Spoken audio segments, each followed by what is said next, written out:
नमस्कार, news India 24/7 पर आपका स्वागत है। आज हम एक खास कार्यक्रम में हैं। हमारे साथ बेहद खास मेहमान हैं इस वक्त सुब्रमण्यम स्वामी, एक ऐसी शख्सियत जिनके बेबाक बोल हमेशा चर्चा में रहते हैं, सुर्खियों में रहते हैं। भारतीय जनता पार्टी के नेता, पूर्व केंद्रीय मंत्री, ऐसी शख्सियत जब इमरजेंसी में लोग जेल में थे या नज़रबंद थे या बचने की कोशिश कर रहे थे, उस वक्त वो खुलेआम संसद में पहुंच जाते हैं, हंगामा करते हैं, लोगों को हैरान करते हैं। इंदिरा गांधी से लेकर राहुल गांधी तक हर कोई उनके नाम से परेशान रहता है। लेकिन सबसे खास बात ये कि उनके लिए हर चीज़ महत्वपूर्ण है। वो बेबाक रहते हैं, वो साफगोई से बात करते हैं, प्रोफेसर हैं तो हर चीज़ को पढ़कर लिखकर बात किया करते हैं। उनके उठाए गए मुद्दों पर जवाब देना मुश्किल होता है क्योंकि वो काफ़ी रिसर्च पर आधारित होते हैं। चाहे नेशनल हेराल्ड का मसला हो या फिर कोई और, उन्होंने हमेशा खरी खरी बात की। आज हमारे स्टूडियो में खुद सुब्रमण्यम स्वामी मौजूद हैं। डॉक्टर स्वामी, आपका बहुत बहुत स्वागत है। क्यों परेशान करते हैं आप इतना लोगों को? लोग ज़्यादातर डॉक्टर सुब्रमण्यम स्वामी के नाम से ही परेशान होते हैं। सच बोलोगे तो ये हो जाता है जब बेईमानी चल रही है। जो लोग निर्दोष हैं, कुछ गलत काम नहीं किया, वो कोई डरता नहीं है मुझसे जी, और मैं उनके साथ साधारण हूँ। परंतु जब बड़े घोटाला करने के बाद फिर मुझे धमकाना, जैसे सोनिया गांधी ने प्रयास की 2004 से 2014 तक जी, तो फिर मुझे जवाब देना या बदला लेना, जो आप कहोगे, वो तो अनिवार्य है क्योंकि मैंने शुरू से ये किया है। मैंने इंदिरा गांधी को नहीं छोड़ा, अटल बिहारी वाजपेयी को भी नहीं छोड़ा जी, और सोनिया गांधी को नहीं छोड़ा। अब देखिए ना, आज जितनी बातें हो रही हैं उसमें हर चीज़ में डॉक्टर स्वामी का नाम जुड़ा हुआ है। नेशनल हेराल्ड केस पर जिस तरह से छापेमारी हो रही है, सोनिया गांधी जी के साथ पूछताछ हुई है, राहुल गांधी के साथ पूछताछ हुई है, वो मसला है। राम मंदिर के निर्माण के आज 2 साल पूरे हो गए शुरू हुए कार्य को, उसमें आपकी बहुत महत्वपूर्ण भूमिका रही। राम सेतु को लेकर आप लगातार काम करते रहे। विदेश नीति पर हम चर्चा करें, ताइवान और चीन को लेकर, तो आपने काफ़ी कुछ इस पर कहा है। नेशनल हेराल्ड से बात शुरू करते हैं। जी, जो आपकी मर्जी। 9 साल हो गए हैं। हाँ, आपने जब ये मुकदमा पहली बार किया, क्योंकि सब लोग कह रहे, बल्कि भारतीय जनता पार्टी भी थोड़ा सा हाथ झाड़ती हुई लगती है। वो कहते हैं डॉक्टर स्वामी ने केस किया था, ये हमने कुछ किया नहीं है इसमें। अभी जब हम पूरा इनको सजा देंगे जी, तो सारे बीजेपी वाले कहेंगे मोदी ने किया। वो उनकी आदत हो गई है। जी, देखिए, मैं इस राय का हूँ जी, कि हमारी संविधान और जो हमारी कानून है जी, उसमें लोगों का अधिकार है, परंतु लोगों को ज्ञान नहीं है। और इसीलिए मैं कहता हूँ कि सब लोगों को, जो भी इस सार्वजनिक क्षेत्र में है, उनको कहीं ना कहीं लॉ के बारे पढ़ना चाहिए, विधि का ज्ञान या विद्या लेनी चाहिए जी, क्योंकि हमारे देश में अकेला आदमी बहुत कुछ कर सकता है इस कानून में, परंतु उसको कानून जानना चाहिए। वकील के पास जाएंगे तो उनका बस जेब काटा जाएगा एक प्रकार से, और गरीब हो जाएंगे। तो अपने आप खड़े होकर करनी चाहिए। और मैं समझता हूँ कि यदि मेरे जैसे, मैं तो अर्थशास्त्री हूँ, प्राध्यापक रहा, परंतु जब मुझे राम जेठमलानी ये लोग तंग करने लगे डेफेमेशन केस डालकर, तब मैंने खुद लीगल फाइट शुरू की। हाँ, मैंने विधि शास्त्र सीखा और कोर्ट में विदाउट कोई किसी वकील के साथ बिना मैं जाकर बहस की। और क्योंकि मैं प्राध्यापक रहा तो बहस करना तरीका मैं जानता था, तो इससे आज कोई भी विश्वास नहीं करने के लिए तैयार है कि मैं लॉ डिग्री नहीं लिया। नहीं, लेकिन डॉक्टर स्वामी, जो केस नेशनल हेराल्ड का है उसमें कांग्रेस ने साफ कहा कि भाई ना पैसा लिया ना दिया, कोई शर्त नहीं लगी, कोई बात नहीं है, जो कंडीशंस हैं उसमें कहीं पर पैसा हुआ ही नहीं है लेन देन। तो ये पीएमएलए का केस और ये सारा मसला नेशनल हेराल्ड का, ऐसा लगता है कोई पर्सनल झगड़ा हो गया हो। नहीं, वो तो कहते ऐसे ही हैं। केस बंद भी हो गया था, फिर रीओपन नहीं, केस बंद नहीं हुआ है जी। देखिए, इसमें झूठ बोलने में ये बहुत माहिर है जी।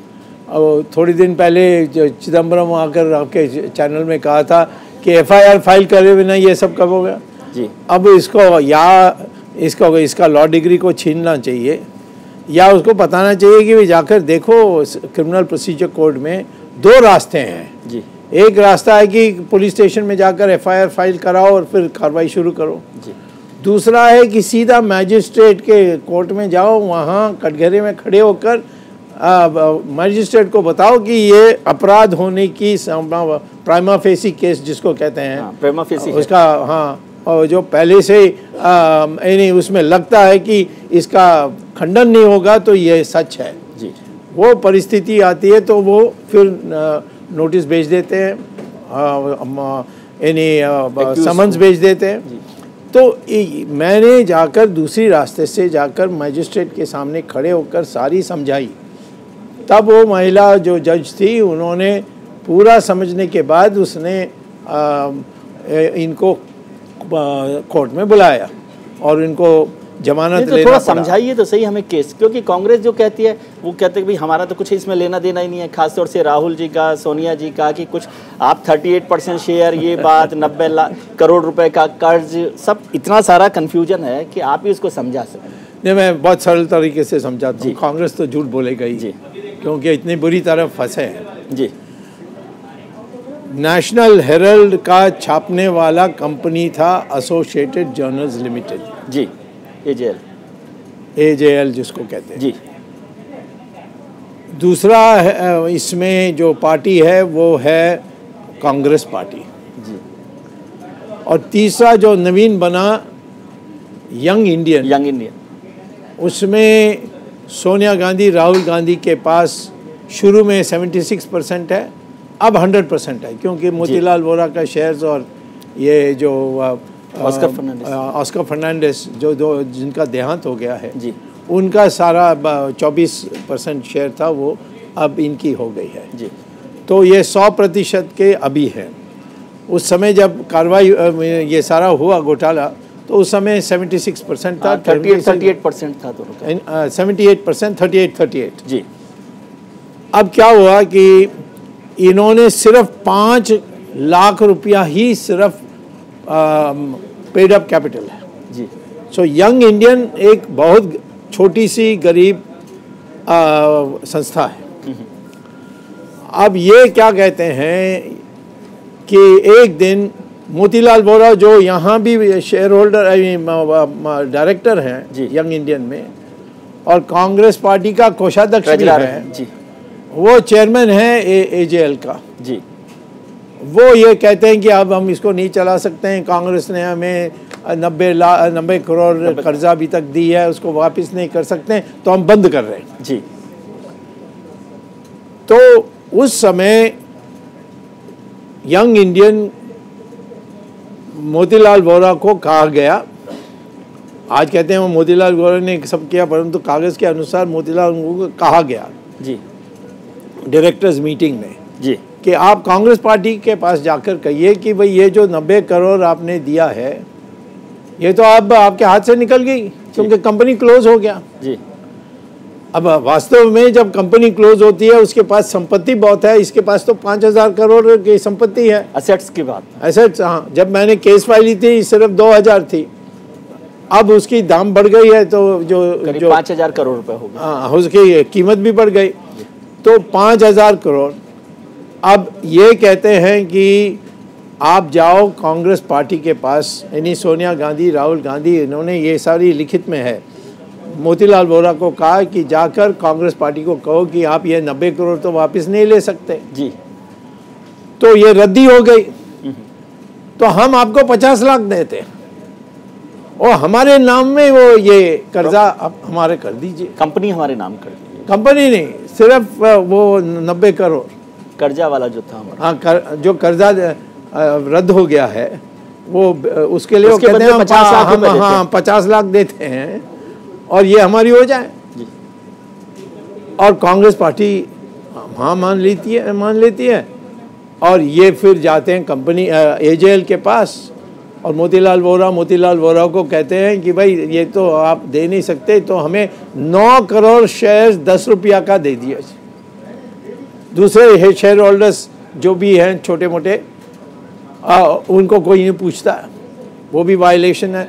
जी। और ये 90 करोड़ के लिए 9 करोड़ शेयर्स इनको 99% मालिक बना देती है शेयर्स की। जी। तो यंग इंडियन इसकी मालिक बन जाती है, इसकी स्वामित्व यंग इंडियन की हो जाती है।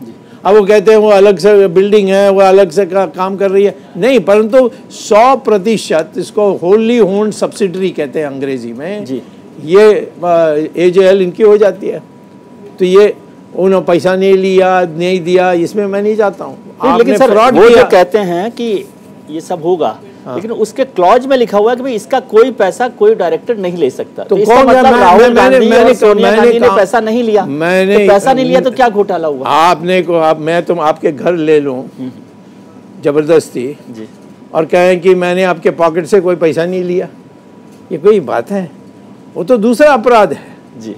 जो अपराध हुआ है उसको तो इनकार नहीं कर सकते। मतलब आप भी ये मानते हैं कि पैसा तो लेन देन नहीं किया कांग्रेस में सोनिया गांधी और राहुल गांधी?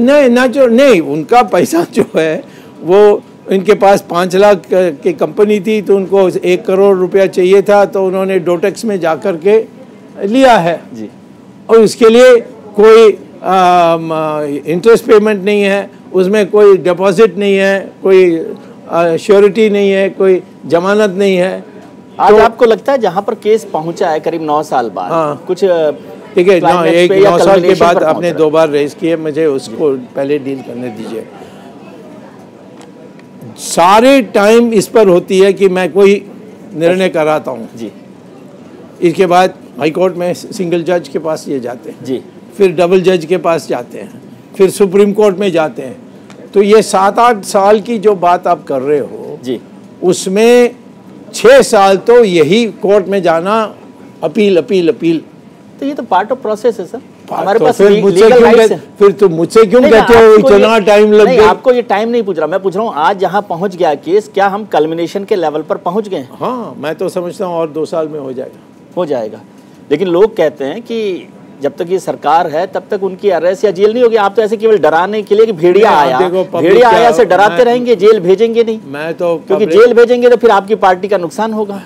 नहीं, वो नहीं मैं मानता हूँ, जेल जाए। आज तो सबका चोर इनको मानते हैं। नहीं, आप मेरी अभिप्राय पूछ रहे हैं, मैं बता रहा हूँ जी। जेल भेजने से हमारी पार्टी की, मैं नहीं कह रहा हूँ पार्टी के कारण करनी चाहिए, तो ये तो अनिवार्य है कि इनको जेल भेजना है जी। अब हम इनकी पूछताछ भी जेल में कर सकते थे। चिदम्बरम का 106 दिन के लिए जेल में रखा था। हाँ, तो इनको तो नहीं रखा अभी तक। अभी जो निकल रही है इनके दफ्तर से बहादुर शाह जफर बाग में, उसके कारण मुझे लगता है कि ये इनको जेल में ले जा सकता है, क्योंकि ये सब विदेशी पैसा का लेन देन है उसमें। मैंने सुना कि कुछ बीजेपी के लोग भी उनकी मदद कर रहे थे, क्या दोस्ती है? मैं जब शुरू किया तो सबसे बड़ा विरोधी तो अरुण जेटली था। अब तो वो चले गए। अब तो नहीं है जेटली जी, तो नहीं है। अब तो कोई नहीं विरोध कर सकता है, क्योंकि सारी चीज़ मेरे कंट्रोल में है जी। मैं हूँ कंप्लेनेंट, मैं ही हूँ वकील भी। तो इसीलिए मोदी क्या कर सकता है इसमें? कुछ नहीं कर सकता। हाँ, ये कह सकता है कि ऑफिसर्स को कि तुम आस्ते जाओ, फिर वो ऑफिसर्स घर में रात को आकर मुझे बता देंगे कि मुझे ये बताएगा, मैं इसको पब्लिकली बोल दूंगा। कोई किसी को हिम्मत नहीं। तो मोदी सरकार तो भ्रष्टाचार के खिलाफ लड़ाई लड़ रही है, आप कह रहे हैं कि वो बचा लेंगे? कह रही है या कर रहे हैं, ये आप बता सकते हैं, आपकी बात। तो फिर आप कहने से सब में विश्वास कर लेंगे तो मैं क्या करूं? आपको भोलानाथ कहूँगा नाम से। सर, आज कांग्रेस ने एक बड़ा प्रदर्शन किया महंगाई को लेकर, प्राइस राइज। महंगाई के साथ इन्होंने इसको भी जोड़ा है, उसको भी जोड़ा है, दोनों चीज़ों को जोड़ा है। और उन्होंने कहा कि लोकतंत्र को आपने खत्म कर दिया है। कोई सुनवाई नहीं कर रहे, कोई बोलता है उसको आप जेल में डाल देते हैं। महंगाई पर प्रदर्शन करते हैं तो कस्टडी में ले लेते हैं। कुछ बोले ना आपकी सरकार में? नहीं, सरकार ने क्या बोल सकती है? महंगाई हो रही है, लोकतंत्र खतरे में है। बहुत बड़ा खतरे में नहीं है, परंतु खतरे में है, ये तो मैं भी कहता हूँ जी। हमारी पार्लियामेंट्री पार्टी का मीटिंग होता ही नहीं है जहाँ बहस होती है।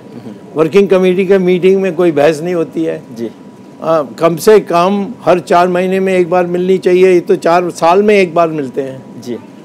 तो हमारी सारी संस्थाओं में सब अब ये हो गया कि मूर्ति एक ही है, नरेंद्र मोदी, बाकी सबको नीचे दिखाना। और पार्टी, ये हुआ पार्टी का सिस्टम डिसइंटीग्रेट हो गया, आप ऐसा कह रहे हैं? क्या पार्टी का सिस्टम डिसइंटीग्रेट पार्टी हो गया, का जो कलेक्टिव लीडरशिप का कॉन्सेप्ट था, पार्टी का व्यवस्था तो आरएसएस के कारण कभी खत्म नहीं हो सकती। बट आरएसएस कैसे करेगी जब आप उनको पूछते भी नहीं हो? वो तो पार्टी नहीं चला रहे। सर आप आरएसएस को हमेशा सपोर्ट करते क्योंकि आरएसएस आपको हमेशा सपोर्ट करती है और लोग कहते हैं कि आरएसएस की, हाँ, लेकिन लोग कहते हैं कि आरएसएस की वजह से ही सब हो रहा है। ये बीजेपी जो सरकार में जो बैठे हुए तो कठपुतलियां हैं। नहीं, वो ऐसे ही, और जो है वो नागपुर में है। नहीं, वो ऐसे ही बोलते, जैसे महात्मा गांधी के बारे में बोला, इतना बड़ा झूठ निकला। मैं तो पूरा रिसर्च करने के बाद कभी ना मुझे टाइम मिलेगा तो मैं उसका भी एक केस डालने वाला हूँ। महात्मा गांधी का सारे जो कोर्ट केस चली उसमें आरएसएस का नाम ही नहीं है जी। तो फिर ये कौन? जवाहरलाल नेहरू, सरदार नेहरू परिवार। सरदार पटेल की चिट्ठी आपने पढ़ी होगी। पटेल ने पटेल होम मिनिस्टर होते हुए उनको बैन की जी। बट वही पटेल ने बैन को लिफ्ट करते समय कहा कि मेरे सबसे संतोषजनक दिन आज आया। आप जाके पटेल का चिट्ठी पढ़िए जब विड्रॉ किया था। तो मैंने तो वो चिट्ठी भी पढ़ी ना जब उन्होंने बैन करने के लिए कहा हो प्राइम मिनिस्टर को। तो प्राइम मिनिस्टर ने कहा है और इन्होंने किया है जी। और उन्होंने जो पार्लियामेंट में बोलना था औपचारिकता में बोले, परंतु एक व्यक्ति के ऊपर कोई सजा नहीं हुई, कोई प्रोसिक्यूशन नहीं। हाँ, और उनको फिर छोड़ दिया। क्यों छोड़ा? और पटेल ने इस पर लड़ाई भी की थी जवाहरलाल नेहरू से। तो इस वजह से आपने पटेल को हीरो बना लिया अपना? नहीं, पटेल को हीरो बनाया भी क्योंकि उसने 500 राजा महाराजाओं की सुबहों को एक ही किया, नहीं तो हम टुकड़े टुकड़े होते। ये अंग्रेज़ों का सदी था, अंग्रेज़ों का षड्यंत्र था। तो लेकिन ऐसा नहीं लग रहा सर आजकल हम बिना बॉर्डर के भी टुकड़े टुकड़े हो रहे हैं?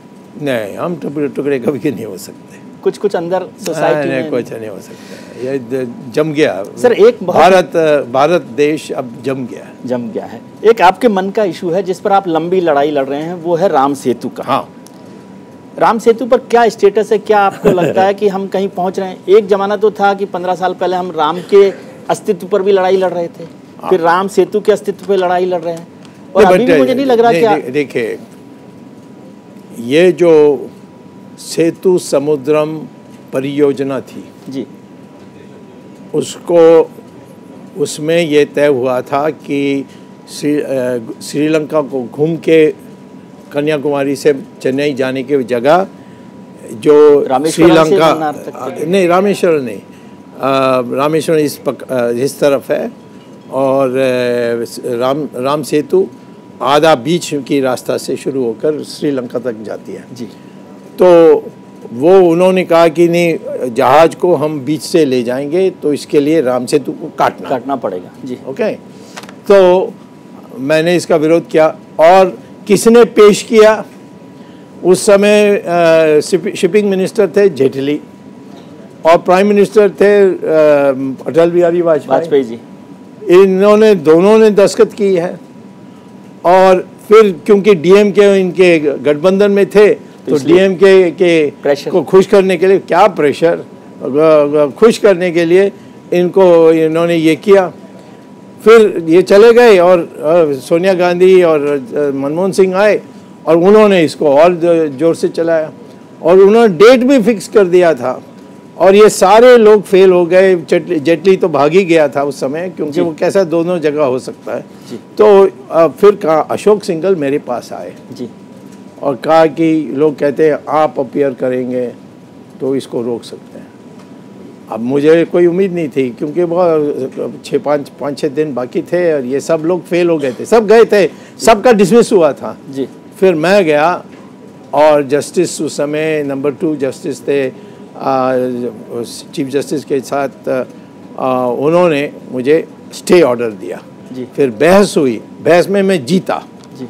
जीतने के बाद राम सेतु को नहीं छुआ जाएगा, ये मुझे लड़ना पड़ा बीजेपी के गवर्नमेंट के साथ। जी। मोदी तैयार नहीं था जी। और आखिर में 2018 में गडकरी ने ऐलान किया पार्लियामेंट में कि हमने राम सेतु को छुएंगे नहीं, बट सेतु समुद्रम प्रोजेक्ट को किसी तरीके से बचाने में लगे। ठीक है, तो एनीवे राम सेतु को छुए नहीं, बाकी हो गई। मेरा दूसरा पिटीशन भी था जिसमें मैंने कहा ये राष्ट्रीय धरोहर, इसको डिक्लेयर करो, नेशनल हेरिटेज का जो मामला। हाँ, और ये इससे फिर सरकार उसकी देखभाल करेगी, कितनी पुरानी है और इसकी देखभाल करनी चाहिए। आज लोग जा रहे हैं वो जो पत्थर जो हनुमान ने रखा, वो तैरने वाली पत्थर, उसको लेकर घर में जाते हैं। तो ये सारी चीज़ों रुकनी चाहिए। तो मैंने कहा इसकी राष्ट्रीय धरोहर बनाओ। अब पता नहीं प्रधानमंत्री को क्या हो गया, वो सारे लोग इसको कल्चर मिनिस्टर में प्रहलाद पटेल की मंत्री पद के अध्यक्षता में मैं भी गया था और तय हुआ था कि हाँ ये क्वालिफाइड है, परंतु प्रधानमंत्री उस पर दस्तखत नहीं कर रहे हैं। तो मैं कोर्ट में गया हूँ और कोर्ट में जब सुनवाई होगी, मैं समझता हूँ अगले हफ्ते होगी, तो संभावना है कि हम जीत जाएंगे। तो आप कह रहे हैं कि सरकार इसके पक्ष में नहीं है? करने नहीं चाहते ना। अब राम मंदिर का भी कहाँ इन्होंने, ये तो रोकने वाले थे।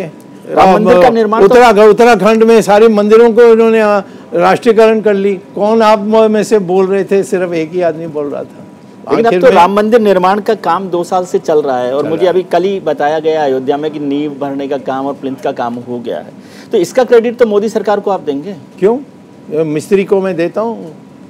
कोई मेरा घर बना दे और मैं कहूँगा मिस्त्री का फोटो लगा दूंगा कि क्यों उसी ने बनाया।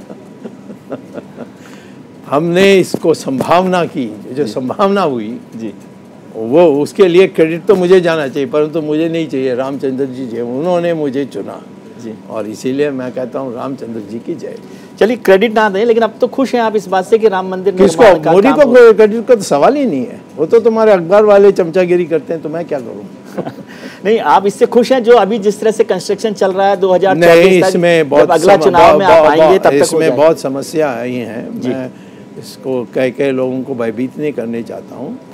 शुरुआत में इन्होंने जब जो स्तंभ को लगाने में थे, जो पिलर्स को लगाने में चले जी, तो वो सीधा नीचे चले गए क्योंकि सरयू नदी की पानी नीचे आ गया था जी। तो इंजीनियरिंग समझे नहीं एक्सपर्ट, हाँ, गधे लोग थे। तो अब उसमें से कई यानी हम ये 2018 से हमारे पास ये मामला थी जी, जो 2019 में, हाँ, नवंबर में हमारी पक्ष में आई थी, फैसला आया। उसके बाद 2020 उसके बाद जब शुरू हुई, बड़ी कमेटी बनाई, अच्छे लोगों को पुटा हुआ है। आप उस कमेटी में नहीं है?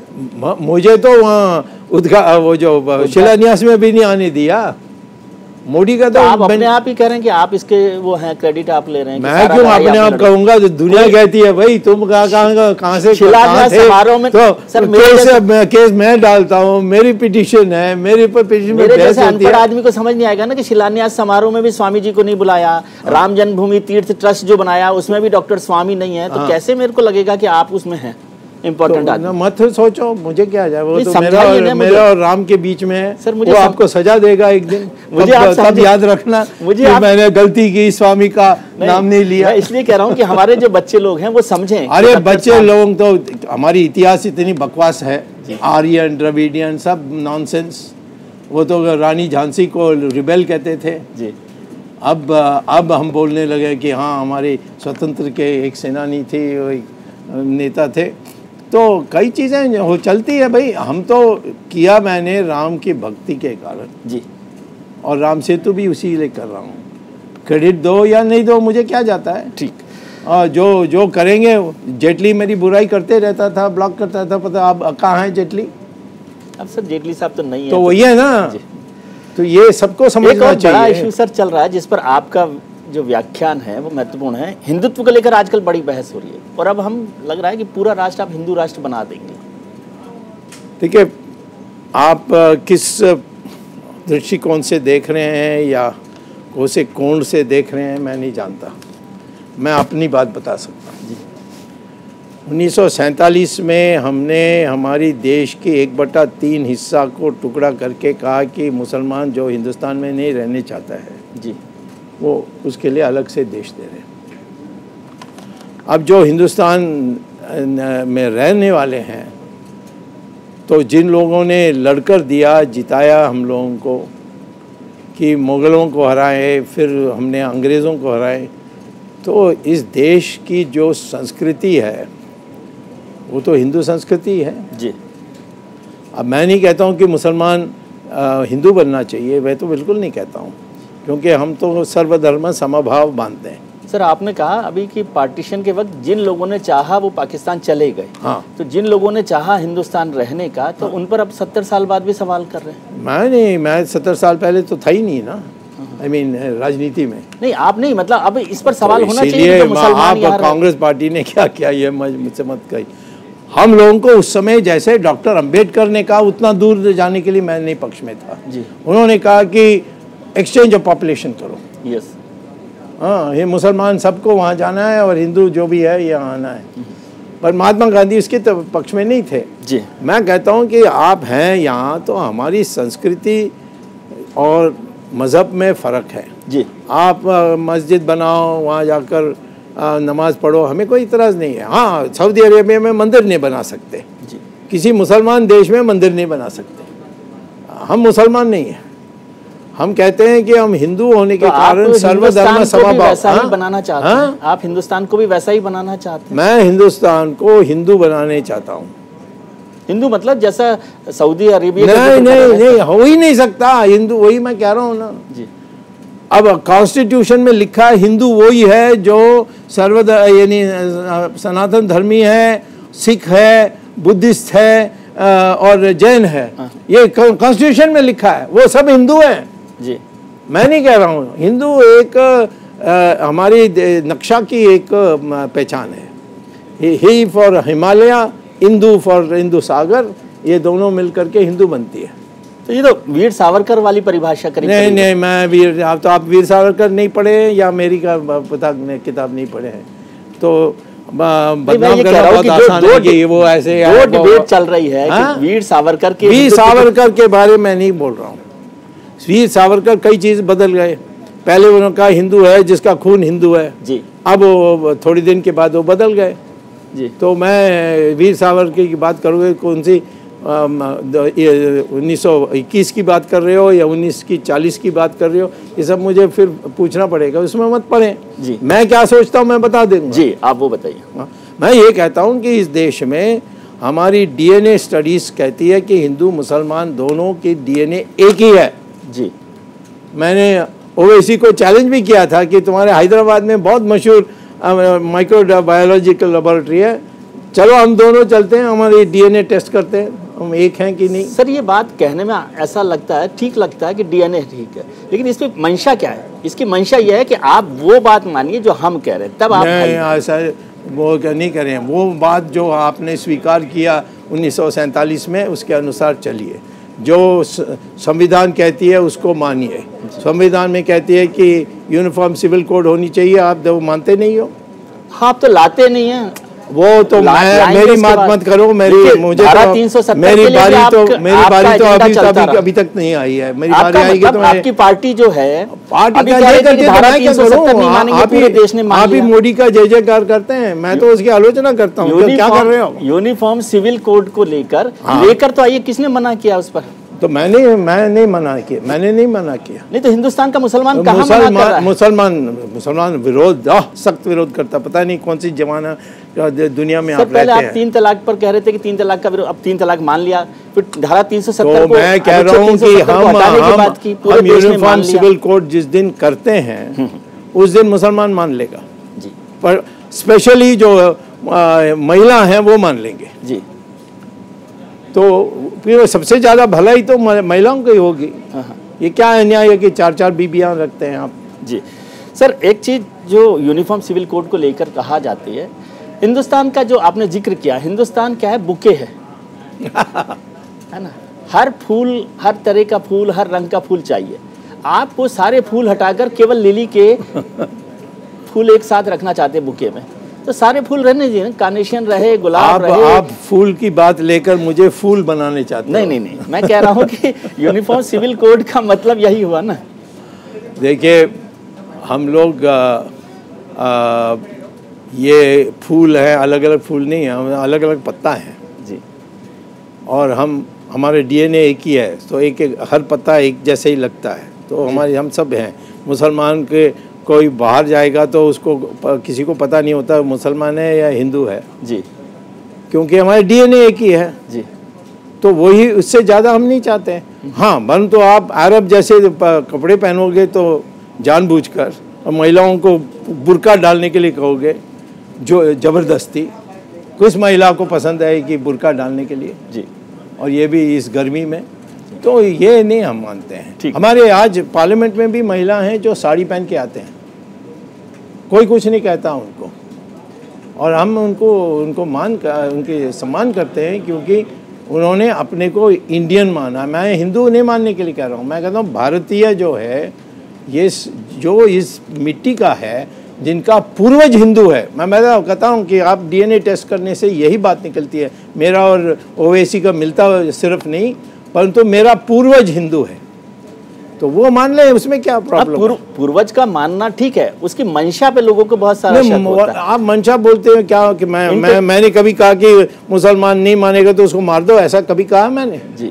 मैं तो घोर हिंसा का तो बहुत अन्याय विरोध करता हूँ सर। एक जीवन भर मैंने सिर्फ संविधान की बात की है।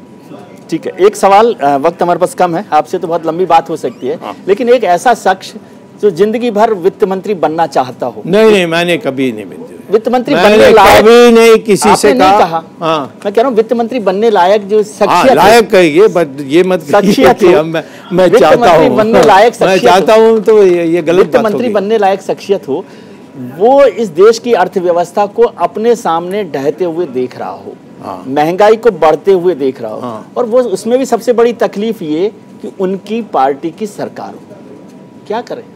मैंने पुस्तक लिखा, इससे ज़्यादा क्या कर सकता हूँ? प्रधानमंत्री को तो एक शब्द भी नहीं अर्थशास्त्र के बारे में पता है, वही निर्मला सीतारमण का भी हाल है, ये सब चला रहे हैं, तो बाबू लोग सब मजा कर रहे हैं इसमें, तो मुझसे पूछते नहीं है। मैं तो 2014, 15, 16, 17, 18 5 साल मैं चिट्ठी लिखते रहा, ऐसा होना चाहिए, ऐसा होना चाहिए, ऐसा नहीं तो ऐसा होगा, सारी बातें सही निकली मेरी, और एक दिन मैं उसको प्रिंट करके पुस्तक बनाऊंगा। अब वो सुनते नहीं है तो मैं क्या करूं? वो समझते मैं तो मैं ही सब कुछ जानता हूं। अब चाइना हमारी सीमा पर आ गई, पार कर गई, 4000 स्क्वायर किलोमीटर हड़प कर ली। कहाँ कह रहे हैं आप? सरकार को नहीं सुनते? सरकार ने कहा कहीं नहीं गया, कोई तो नहीं सरकार आया, को विश्वास करते हो, मुझे नहीं विश्वास करते हो, यही था ना? नहीं, मैं पूछा कि आपने सरकार का सुना क्या? मैं सरकार को क्यों सुनूं जब झूठ बोल रहे हैं? कितना झूठ बोल रहे हैं, कोई आया ही नहीं, ये कोई मान सकता है? मतलब आया, इंक्लूजन हुआ, आया, पार किया है, आपने वहाँ कंटोनमेंट बनाई है, डेप्सांग एक जगह, वहाँ जाकर देखिए। गलवान को जिस हमने हमारे बहादुर लोगों ने पकड़ा, उसको हमने छोड़ दिया और वो अब चाइना जाकर वहाँ बैठ गई, भूटान में पहुँच गई, तो क्या बात करते हो? चलिए, अब मुझे कहते हो आप पत्रकार को जांच करनी चाहिए, कहते हैं कि तो तुम क्यों नहीं? मैं प्रधानमंत्री को कह सकता हूँ जी, और मैं पब्लिकली कहता हूँ, ट्विटर में तो खूब मैं भर के बोलता हूँ कि चाइना पार कर गई, इसके विरुद्ध में, चाइना के विरुद्ध में युद्ध करना चाहिए। लेकिन मतलब आप जब इतना बोल रहे हैं तो ये विपक्ष का जो आरोप होता है कि ये लोकतंत्र में किसी को मौका नहीं मिल रहा है इस सरकार में बोलने का, ये सही नहीं है। वो दूसरे कारण से हो रहा है, उनकी कमजोरी बहुत है, मेरा कोई कमजोरी नहीं है, तो क्या करेंगे प्रधानमंत्री मेरे साथ?